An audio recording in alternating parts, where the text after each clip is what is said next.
मातरम मातरम जय जवान जय किसान जय जवान जय किसान जय जवान जय किसान.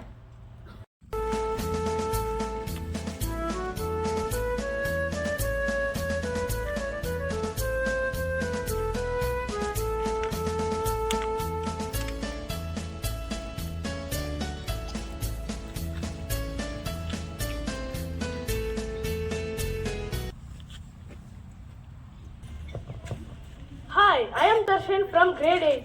Wishing you a pleasant morning to everyone. Respected Principal Ma'am, Secretary Sir, lovely teachers, dear parents and my dear friends. We are gathered here to celebrate our 77th Republic Day of India. A day that fills every Indian heart with pride, honor and patriotism. On this showcase history. One and all present here. I am Chaitanya of class 9. Welcome you all. First, I would like to extend warm welcome to our Honorable Secretary, Mr. Madhu Mohan Sir. Welcome you, sir.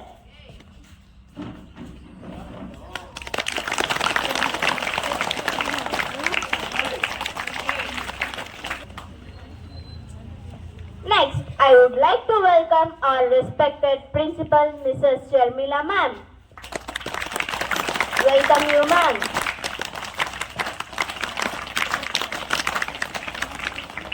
Who have gathered here today for the celebration of Republic Day of our country.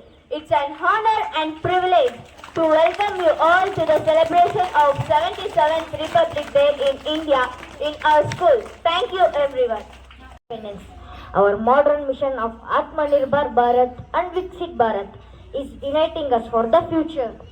What we have achieved from successful lunar mission seeker. Cultivation of the mind should be the ultimate aim of man's existence. Let us resolve to it. ಪೋಷಕರಿಗೂ ಹಾಗೂ ಮಕ್ಕಳಿಗೂ ಶಿಕ್ಷಕರಿಗೂ ಸಹ ಶಿಕ್ಷಕರಿಗೂ ಎಲ್ಲರಿಗೂ ಮೊದಲನೇದಾಗಿ 77ನೇ ವರ್ಷದ ಗಣರಾಜ್ಯೋತ್ಸವದ ಹಾರ್ದಿಕ ಶುಭಾಶಯಗಳನ್ನು.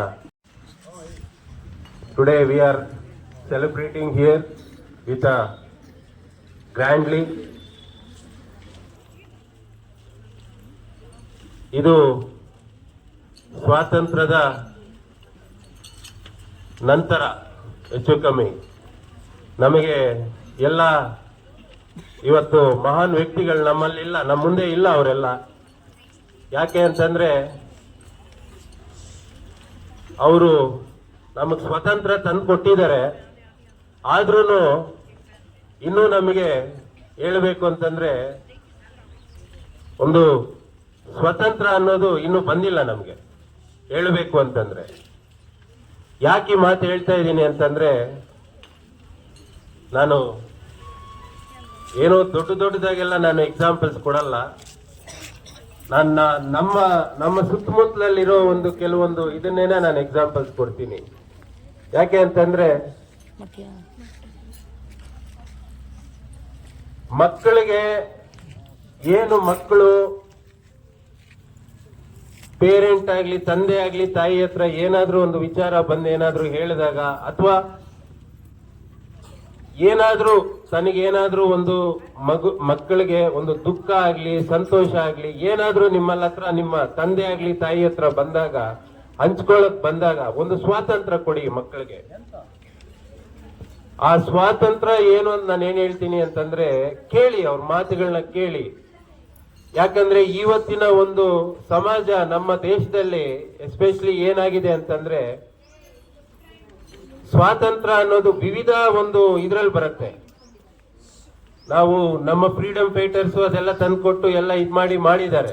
But ನಮ್ಮ ಪೇರೆಂಟ್ಸ್ಗೆ ಆಕ್ಚುಲಿ ಏನು ಅಂದ್ರೆ ನಮ್ಮ ದೇಶದ ಪೇರೆಂಟ್ಸ್ ಎಲ್ಲರೂ ನಾನು ಹೇಳ್ತೇನೆ, ನಮ್ಮ ಶಾಲೆ ಪೇರೆಂಟ್ಸ್ ಅಂತಾನೆ ಅಲ್ಲ, ಎಷ್ಟೊತ್ತು ಅವ್ರದೇ ಆದಂತ ಒಂದು ಲೈಫು, ಅವ್ರದೇ ಆದಂತ ಬಿಸಿ, ಅವ್ರದೇ ಆದಂತ ಕೆಲಸಗಳು, ಅವರು ಬೇರೆ ನನ್ನ ಮಗು ಏನ್ ಮಾಡ್ತಾ ಇದೆ, ನನ್ನ ಮಗು ಏನ್ ಮಾಡ್ತಾ ಇಲ್ಲ ಅನ್ನೋದು ಅದು ತಿಳ್ಕೊಳ್ಳೋದು ಕೂಡ ನಮ್ಮ ಪೇರೆಂಟ್ಸ್ಗೆ ತುಂಬಾ ಬಿಸಿ. ಈ ಕಡೆ ಮದರ್ಸ್ ಬಂದ್ರೆ ಸೀರಿಯಲ್ಸು, ಮತ್ತೆ ಶಾಪಿಂಗು, ಮತ್ತೆ ಸ್ಯಾರೀಸು, ಎಕ್ಸೆಟ್ರಾ ಎಕ್ಸೆಟ್ರಾ ಎಕ್ಸೆಟ್ರಾ. ನಮ್ಮ ಮದರ್ ಸೈಡ್ ಬಂದ್ರೆ ಈ ಕಡೆ ಸರ್ ನಿಮ್ಗೂ ಬರ್ತಾ ಇದ್ದೀನಿ, ಯಾಕೆ ಹೊಡಿತಾ ಇದ್ರೆ ಅಷ್ಟು ಬೇಗ? ನಿಮಗೇನು ಅಂತಂದ್ರೆ ಎಷ್ಟೊತ್ತೂ ಸಂಪಾದನೆ ಮಾಡೋದು, ಬೆಳಿಗ್ಗೆ ಹೋಗ್ಬಿಟ್ಟೆ ಸಂಪಾದನೆ ಮಾಡು ಮಾಡು ಮಾಡು ಮಾಡು ಮಾಡು ಮಾಡು ಮಾಡು, 70 ವರ್ಷದಲ್ಲಿ ಸಂಪಾದನೆ ಮಾಡು, 80 ವರ್ಷದಲ್ಲಿ ಸಂಪಾದನೆ ಮಾಡು, ಸಂಪಾದನೆ. ಮಕ್ಕಳಿಗೂ ಒಂದಷ್ಟು ಟೈಮ್ ಕೊಡಿ. ನಾನು ಹೇಳೋದು, ಮಕ್ಕಳ ಜೊತೆ ಸ್ಪೆಂಡ್ ಮಾಡಿ, ಕಾಲ ಕಳೀರಿ ಆ ಮಕ್ಕಳ ಹತ್ರ. ಆವಾಗ ಮಕ್ಕಳಿಗೂ ನಮ್ಮ ತಂದೆ ತಾಯಿ ನನಗೆ ಹತ್ರ ಇದ್ದಾರೆ ಅಂತ ಅವ್ರಿಗೊಂದು ಭಾವನೆ ಬರುತ್ತೆ. ನೀವು ಅನ್ಕೋಬಹುದು, ನಾನು ಮಗುಗೆ 5,000 ರೂಪಾಯಿ ಬಟ್ಟೆ ಕೊಡಿಸ್ಬಿಟ್ಟಿದ್ದೀನಿ, ನನ್ನ ಮಗುಗೆ ಏನದು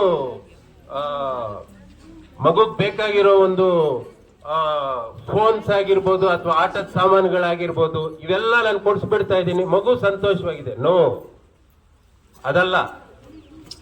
ಮಗು ಬೇಕಾಗಿರೋದು ನಿಮ್ಮ ಟೈಮ್ ಬೇಕಾಗಿರೋದು. ತಾಯಿ ಒಂದು ಪ್ರೀತಿ, ತಂದೆ ಪ್ರೀತಿ, ಟೈಮ್ ಬೇಕಾಗಿರೋದು. ಸ್ಪೆಂಡ್ ಮಾಡಿ, ಅವ್ರ ಜೊತೆ ಮಾತಾಡಿ. ನೀವು ಈ ತರ ಮಾಡಿದಾಗ ಮಕ್ಕಳು, ನಾನು ಹೇಳೋದು ಪೇರೆಂಟ್ಸ್ ನೋಡಿ, ಇವತ್ತು ಅದು ಚಿಕ್ಕ ಮೊಳಕೆ, ನಾಳೆ ಅದು ಮರ ಆಗತ್ತೆ. ಇವತ್ತಿಂದ ನೀವು ಮಗುನ ಒಂಥರ ಫ್ರೆಂಡ್ಲಿ ನೇಚರ್ ಆಗಿ, ಮಗು ಹೇಳೋದು ಒಳ್ಳೇದಾಗಿರ್ಬೋದು ಕೆಟ್ಟದ್ದಾಗಿರ್ಬೋದು, ಅದು ಏನೇ ಇರ್ಲಿ ನಿಮ್ಮ ಹತ್ರ ಹಂಚ್ಕೊಂಡು, ನಿಮ್ಮ ಹತ್ರ ನೀವು ಆ ಒಂದು ಇದನ್ನ ನೀವು ಬಾಂಡಿಂಗ್ ಬೆಳೆಸ್ಕೊಂಡ್ರೆ, ನಾಳೆ ಮಗು ದೊಡ್ಡದಾಗ ಆದಾಗ ಕೂಡ ಅದು ಬಂದು ಮಗು ನಿಮ್ಮ ಹತ್ರ ಶೇರ್ ಮಾಡ್ಕೊಳತ್ತೆ. ಈ ಒಂದು ಫ್ರೀಡಮ್, ಈ ಒಂದು ಲಿಬರ್ಟಿ, ಈ ಒಂದು ಸ್ವಾತಂತ್ರ್ಯ ನೀವು ಮಕ್ಕಳು ಕೊಡಿ. ದಯವಿಟ್ಟು ನಾನು ರಿಕ್ವೆಸ್ಟ್ ಮಾಡ್ಕೊಂತ ಇದ್ದೀನಿ. ಇದು ನಮ್ಮ ಮಕ್ಕಳಿಗೆ ನಿಮ್ಮ ಕಡೆಯಿಂದ ಕೊಡಬೇಕಾಗಿರೋ ಒಂದು ಸ್ವಾತಂತ್ರ್ಯ, ಒಂದು ಫ್ರೀಡಮ್ ಅಂತ ನಾನು ಭಾವಿಸ್ತಾ ಇದ್ದೀನಿ. ಯಾಕೆಂದ್ರೆ ನಾನಿವಾಗ ಭಾಷಣ ಇವಾಗ ಕೊಡ್ಬೋದು. ಅಂಬೇಡ್ಕರ್ ಅವರು ಕಾನ್ಸ್ಟಿಟ್ಯೂಷನ್ ಅವರು ರಚನೆ ಮಾಡಿದ್ರು. ಅದೇ ರೀತಿ ಎಷ್ಟೋ ಆ ಒಂದು ಕಮಿಟಿ ಎಲ್ಲ ಒಂದು ಗ್ರೂಪ್ ಆಗಿ ಇವತ್ತು ನಮ್ಮ ದೇಶ ಏನಿವತ್ತು ಒಂದು ನಡೀತಾ ಇದೆ ಅಂದ್ರೆ ಪ್ರತಿಯೊಂದರಲ್ಲೂ ಒಂದು ವಿದ್ಯೆ ಆಗಿರ್ಬೋದು ಅಥವಾ ಒಂದು ಗೌರ್ಮೆಂಟ್ ಆಗಿ, ವಿದ್ಯೆ ಅಂತಲ್ಲ, ಒಂದು ಸರ್ಕಾರಗಳು ನಡಿಬೇಕು ಅಂತಂದ್ರೆ ನಮ್ಮ ಡಾಕ್ಟರ್ BR ಅಂಬೇಡ್ಕರ್ ಅವರು ರಚನೆ ಮಾಡಿಕೊಟ್ಟಿರುವಂತಹ ಒಂದು ಸಂವಿಧಾನ ಏನಿದೆ ಅದ್ರ ಮೇಲೇನೆ ನಮ್ಮ ದೇಶ ಒಂದು ನಿಂತ್ಕೊಂಡಿರೋದು. ಅವ್ರು ಕೊಟ್ಟಿರೋಂತ ಏನು ಒಂದು ಗಿಫ್ಟ್ ಅಂತ ಏನ್ ಹೇಳ್ತೀವಿ ಅಂತ ಮಹಾನ್ ಭಾವರು ಇವತ್ತು ನಮ್ಮ ಮುಂದೆ ಇಲ್ಲ, ಎಲ್ಲೋ ಇವತ್ತು ಸ್ವರ್ಗದಲ್ಲಿ ಇದ್ದಾರೆ ಅವರೆಲ್ಲರೂ. ಅವರಾಗಿರ್ಬೋದು, ಭಗತ್ ಸಿಂಗ್ ಅವರಾಗಿರ್ಬೋದು, ಈ ತರ ಎಷ್ಟೋ ಪುಣ್ಯಾತ್ಮರು ನಮಗೆ ಒಂದು ಸ್ವತಂತ್ರ ಕೊಟ್ಟು ಇದು ಮಾಡಿ ಹೋಗಿರೋರು. ಅದನ್ನ ಇವತ್ತು ನಾವು ಅದನ್ನ ಪಾಲಿಸ್ತಾ ಇದೀವಿ, ಎಷ್ಟೋ ಸರ್ಕಾರಗಳು ಪಾಲಿಸ್ತಾ ಇದೀವಿ. ಈ ದೇಶದ ಪ್ರಜೆಗಳಾಗಿ ನಾವು ಅದನ್ನ ಪಾಲನೆ ಮಾಡ್ತಾ ಇದೀವಿ. ಸೊ ಪೇರೆಂಟ್ಸ್, ನಾನು ಹೇಳೋದು, ಈ ಒಂದು ಗಣರಾಜ್ಯೋತ್ಸವದ ಒಂದು ಅಂಗವಾಗಿ ಅಥವಾ ಈ ಒಂದು 77ನೇ ಒಂದು ಗಣರಾಜ್ಯೋತ್ಸವದ ನಾನು ನಮ್ಮ ಪೇರೆಂಟ್ಸ್ ಕಡೆಯಿಂದ ಒಂದು ಪ್ಲೆಡ್ಜ್ ತಗೋಬೇಕು ಅಂತ ನಾನು ಇದು ಮಾಡ್ತೇನೆ. ಮಕ್ಕಳೆಲ್ಲ ಪೇರೆಂಟ್ಸ್ ಕಡೆಯಿಂದ ಪ್ಲೀಸ್, ನೀವೆಲ್ಲ ರೆಡಿನಾ? ರೆಡಿಯಾಗಿದ್ದೀರಾ? ನೀವು ಪ್ಲೆಡ್ಜ್ ತಗೊಂಡು ಓಕೆ. ಎಸ್, ನಾನು ನಿಮ್ಮ ಮಕ್ಕಳ ಇದನ್ನ ನೀವೇ ಇದು ಮಾಡ್ಕೊಳ್ಳಿ. ನಾನು ಜಸ್ಟ್ ಹೇಳ್ತೀನಿ. ನಾನು ನನ್ನ ಮಕ್ಕಳ ಅವರ ಒಂದು ಸ್ವಾತಂತ್ರ್ಯ ಈ ಒಂದು ಗಣರಾಜ್ಯೋತ್ಸವದ ದಿನದಿಂದ ನಮ್ಮ ಮಕ್ಕಳ ಒಳ್ಳೆಯದು ಕೆಟ್ಟದ್ದನ್ನ ನಾನು ಹಂಚಿಕೊಂಡು ನನ್ನ ಒಂದು ಸಾಧಕ ಬಾಧಕಗಳು ಮಕ್ಕಳಲ್ಲಿ ಹಂಚ್ತಾ ಒಳ್ಳೆಯ ಶಿಸ್ತನ್ನ ಕಲಿಸಿ ನಾನು ನನ್ನ ಮಕ್ಕಳನ್ನ ಬೆಳೆಸುತ್ತೇನೆ. Thank you parents.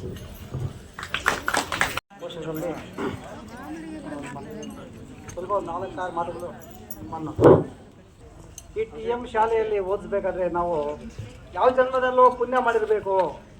ಯಾಕಂದರೆ ಸಾರ್ ಅವ್ರಿಗೆ ಇದನ್ನು ಬಿಟ್ಟರೆ ಬೇರೆ ಏನೂ ಬಿಸ್ನೆಸ್ ಇಲ್ಲ. ಬೆಳಗ್ಗೆಯಿಂದ ಸಾಯಂಕಾಲದವರೆಗೂ ನೋಡೋದು ಇದೇ ಬಿಸ್ನೆಸ್ಸು. ಸಾರ್ ಅವರು ಬೇರೆ ಏನೂ ನೋಡ್ತಾ ಇಲ್ಲ. ಯಾರು ಡಲ್ ಇರ್ತಾರೋ ಅವರನ್ನು ಆಫೀಸ್ ರೂಮಲ್ಲಿ ಕೂರಿಸ್ಕೊಳ್ಳೋದು, ಜವಾಬ್ದಾರಿಯಾಗಿ ಅವ್ರನ್ನು ಸ್ವಲ್ಪ ಮೇಲೆ ಕೆತ್ತೋದು, ಇದೇ ಜವಾಬ್ದಾರಿ ಅವ್ರದ್ದು. ಇಂಥ ಶಾಲೆ ನಮ್ಗೆ ಸಿಕ್ಕಿರೋದು ನಮ್ಮ ಅದೃಷ್ಟ. ಕೆಲವರೆಲ್ಲ ಇರ್ತಾರೆ ಶಾಲೆ ನಡೆಸೋರು, ಯಾರಿಗೋ ಹೇಳ್ಬಿಟ್ಟು ಅವ್ರು ಎಲ್ಲೋ ಇರ್ತಾರೆ, ಎಲ್ಲೋ ಹೋಗ್ತಾ ಇರ್ತಾರೆ, ನಮಗೋಸ್ಕರ ಅವ್ರು ಕಾದಿರ್ತಾರೆ. ಆದರೆ ನಾವು ಇದಕ್ಕೆ ಬರೋದು ಲೇಟು, ಆಬ್ಸೆಂಟು, ಅದು ನಮ್ದು ಒಂದು ಬೇಜವಾಬ್ದಾರಿ. ಅದೆಲ್ಲ ನಾವು ಮಾಡಬಾರ್ದು. ದಯವಿಟ್ಟು ಪೋಷಕರು ಯಾವುದೇ ಕಾರ್ಯಕ್ರಮ ಇರಲಿ, ನಾವೆಲ್ಲ ಸಾರ್ ಯಾವಾಗ ಕಾಲ್ ಮಾಡ್ತಾರೋ ಅಂತ ಕಾದಿರ್ತೀವಿ ನಿಜವಾಗ್ಲೂ. ಯಾಕಂದರೆ ಇಲ್ಲಿ ಬರಬೇಕಂದ್ರೆ ಅಂತ ಅಷ್ಟೊಂದು ಆಸೆ. ನೋಡಿ, ಇಲ್ಲಿ ಯಾವ ಶಾಲೆ ಹೋಗಿದೆಯೋ ಯಾವ ಶಾಲೆ ಹೋಗಿಲ್ವೋ ಗೊತ್ತಿಲ್ಲ, ಒಂದು ಕ್ರೀಡಾಕೂಟದಲ್ಲಿ ರಾಜ್ಯ ಮಟ್ಟದವರೆಗೂ ನಮ್ಮ ಗಿರೀಶ್ ಸರ್ ಅವರು ಮತ್ತು ನಮ್ಮ ಸರ್ ಅವರು ರಾಜ್ಯ ಮಟ್ಟದವರೆಗೂ ಹೇಳ್ಕೊಂಡು ಹೋಗಿದ್ದಾರೆ. ಜನವರಿ 26ನೇ ತಾರೀಕರಂದು ನಾವು ಗಣರಾಜ್ಯೋತ್ಸವವನ್ನು ಮಾಡ್ಕೋಬೇಕು. ನಮ್ಮ ಆಳ್ವಿಕೆ, ನಮ್ಮ ಕಾನೂನು ಸುವ್ಯವಸ್ಥೆ, ಸಂವಿಧಾನದಲ್ಲಿ ಯಾವ ಥರ ಬರ್ದಿತ್ತಂತ ಪ್ರತಿಯೊಂದು ನಾವು ಅನುಸರಿಸಬೇಕು. ನಮ್ಮ ದೇಶದಲ್ಲಿ ರಾಜಕೀಯ ಆಗಲಿ, ಒಂದು ಶಿಕ್ಷಣವಾಗಲಿ, ಒಂದು ಯಾವುದೇ ಒಂದು ವಿಷಯವಾಗಲಿ ಒಂದು ಸಂವಿಧಾನದಲ್ಲಿ ಇರಬೇಕು ಅಂತ ಡಾಕ್ಟರ್ BR ಅಂಬೇಡ್ಕರ್ ಅವರು ಅವರ ನೇತೃತ್ವದಲ್ಲಿ ಎಲ್ಲರೂ ರಚನೆ ಮಾಡಿ ಇವತ್ತೊಂದು ದಿನವನ್ನು ನಾವು ಗಣರಾಜ್ಯೋತ್ಸವ ಅಂತ ಒಂದು ವಿಜೃಂಭಣೆಯಿಂದ ಆಚರಿಸ್ಕೊತಾ ಇದೀವಿ.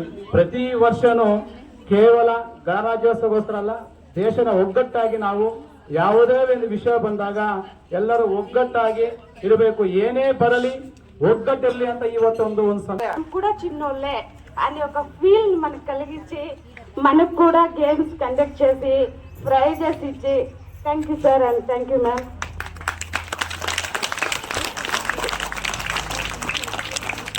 నెక్స్ట్ ఇదే కాకుండా మేము డబ్బులు తీసుకుంటున్నాం, మీ చిల్డ్రన్స్కి ఎడ్యుకేషన్ ఇస్తున్నాం. ఇది కాకుండా ఒక parents as usual parents you know hit ఏమేమి తెలుసుకోవాలి, చిల్డ్రన్స్కి ఏమేమి ఇవ్వాలి అనేది ప్రతి ఒక్కటి as a parents you learn that. ప్రతి ఒక్కటి నేర్చుకోవాలి, చూడాలి, ప్రతి ఒక్కటి తెలుసుకోవాలి మీ చిల్డ్రన్స్ కెపాసిటీ ఎంత ఉంది. ವೇದಿಕೆ ಮೇಲೆ ನಮ್ಮ ಮಧು ಸಾರ್ ಅವರು ನಮಗೆ ಮಾತಾಡಲು ಅವಕಾಶ ಕೊಟ್ಟಿದ್ದಾರೆ, ಅವರಿಗೆ ಧನ್ಯವಾದಗಳು ತಿಳಿಸ್ತಾ, ನೋಡಿ ಪೋಷಕರೇ, ಏನು ಇವತ್ತು ಗಣರಾಜ್ಯೋತ್ಸವ ದಿನಾಚರಣೆ ಅಂಗವಾಗಿ ನಾವೆಲ್ಲ ಇಲ್ಲಿ ಸೇರಿದ್ದೀವಿ. ನಿಮಗೆಲ್ಲರಿಗೂ ಗಣರಾಜ್ಯೋತ್ಸವದ ಆರ್ಥಿಕ ಶುಭಾಶಯಗಳು ತಿಳಿಸ್ತಾ, ನಾನು ಒಬ್ಬ ಪೋಷಕನಾಗಿ ತಿಳಿಸೋದೇನೆಂದರೆ, ನೋಡಿ, ನನ್ನ ಒಬ್ಬ ಗೌರವಾನ್ವಿತ ಪ್ರಜೆಯಾಗಿ ನೋಡಲು ನಾನು ಇಚ್ಛೆ ಪಡ್ತೀನಿ ನನ್ನ ಮಗುನ. ಅದೇ ರೀತಿ ಯಾವುದೇ ಮಗು ತಪ್ಪು ಮಾಡಿದ್ರೆ ನಮ್ಮ ಗುರುಗಳಾಗಿ ಪೂರ್ಣವಾದ ಸ್ವಾತಂತ್ರ್ಯವನ್ನು ನಾನು ಗುರುಗಳಿಗೆ ಕೊಟ್ಟಿರ್ತೀನಿ. ಯಾಕಂದರೆ ನನ್ನ ಮಗು ನಿಮ್ಮ ಮಗು ಎಲ್ಲ ಜೊತೆಯಲ್ಲಿರ್ತಾರೆ. ನನ್ನ ಮಗು ಏನಾದರೂ ತಪ್ಪು ದಾರಿಯಲ್ಲಿ ನಡೆದರೂ ಕೂಡ ಅದು ನಿಮ್ಮ ಮಗು ಕೂಡ ಸೇರುತ್ತೆ. ಅದೇ ರೀತಿ ನಿಮ್ಮ ಮಗು ಏನಾದರೂ ತಪ್ಪು ದಾರಿಯಲ್ಲಿದ್ದರೆ ನನ್ನ ಮಗುನು ಕೂಡ ತಪ್ಪು ದಾರಿಗೆ ಎಳೆಯುವ ರೀತಿಯಾಗಿ ಹೋಗಿರುತ್ತೆ. ಅದಕ್ಕೆ ನಾವು ಕೂಡ ನಮ್ಮ ಮಕ್ಕಳನ್ನು ಸಂಸ್ಕಾರವಾಗಿ ಗೌರವಾನ್ವಿತವಾಗಿ ಬೆಳೆಸ್ಕೋಬೇಕು, ದೊಡ್ಡವ್ರಿಗೆ ಗೌರವ ಕೊಡಬೇಕು, ದೇಶಕ್ಕೆ